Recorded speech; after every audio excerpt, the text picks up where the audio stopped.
Honestly, the Boondocks went down as one of the greatest animated series of all time. My favorite show on television at the time. It was just, when it hit, it was everything that I'd hoped it to be. Wow. And I remember the first episode, which is kind of the theme of the show, was Jesus was black, Ronald Reagan was the devil, and the government is lying about 9/11. Right. That was our first promo. That set the tone for the whole show. Okay, Yeah. so in 2005, season 1 starts. And there's some interesting episodes on season 1. There's the R. Kelly trial. Right. Which was, basically showed him getting off, which is what happened. He did get off originally. He's in prison now. But did you guys get any flack over the whole R. Kelly thing? Did R. Kelly ever comment on it himself? So okay, this is a story I was told by Nick Weidenfeld, who was our executive at Adult Swim at the time. He was doing another show with R. Kelly for Adult Swim. They were developing this.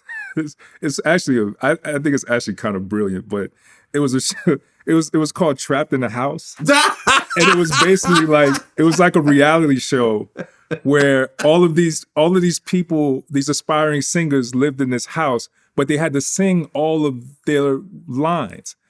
So it was a reality.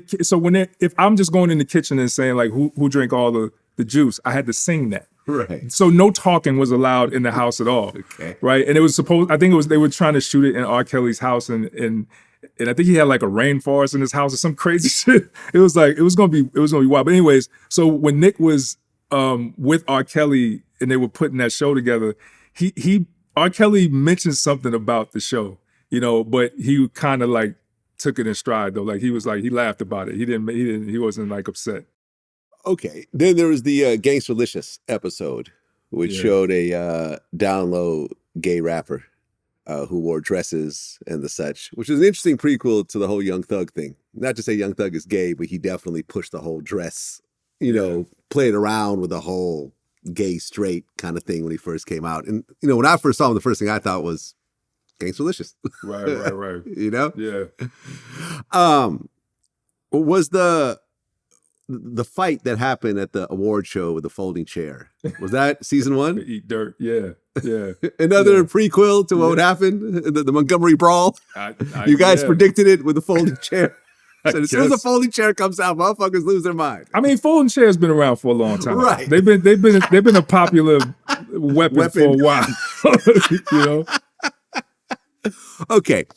But then there was the Martin Luther King episode, Return of the King. Yeah. And a lot of people had a problem with that. MLK used the N-word. Yeah. Was that sort of a talking point when you guys were putting it together? Yeah. You got to understand, that first season, a lot of us, this is our first time making a TV show, number one, right? So we didn't really know what we shouldn't do, which I think allowed us to do things that everybody else wasn't doing, And Adult Swim, they're supposed to be the parents in the room, and they weren't.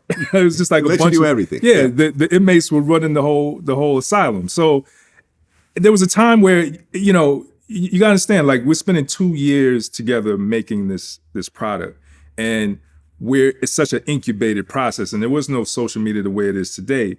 So we're kind of unplugged from how people might even respond or react to any of it, because our noses are like deep in the dirt. Like, we're, you know what I mean? Kind of, and so I think a lot of times we didn't know when we were crossing lines, or if we knew we were crossing lines, we didn't know how far we were actually going until it did come out. So I remember Aaron and I watching CNN, and they were talking about the Martin Luther King episode, and we were just like, oh shit.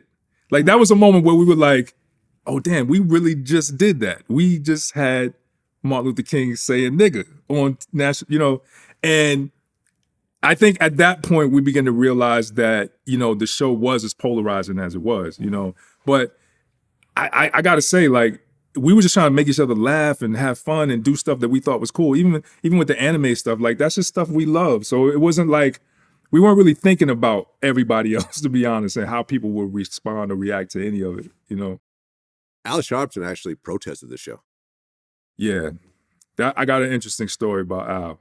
What happened with Al? So when we were making season one, one of Al Sharpton's people wanted to come by and pay us a visit, right? I'm not gonna say his name, but he shows up and, we sit down and we talk and he's like, look, I know you guys are gonna use the N-word. Al doesn't like it and we're gonna have to come out against you. And so we were like, okay, so you came all the way to our office to tell us that you're gonna protest the show? And he said, well, Al is trying to get into television. He has his own show he's about to launch. So there might be a way where this can work out for all of us. And we're like, oh, so you want us to create fake controversy to give, to give Al some views?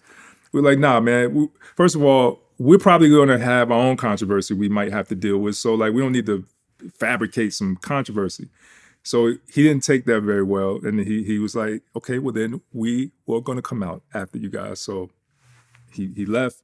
And here's the irony of it all.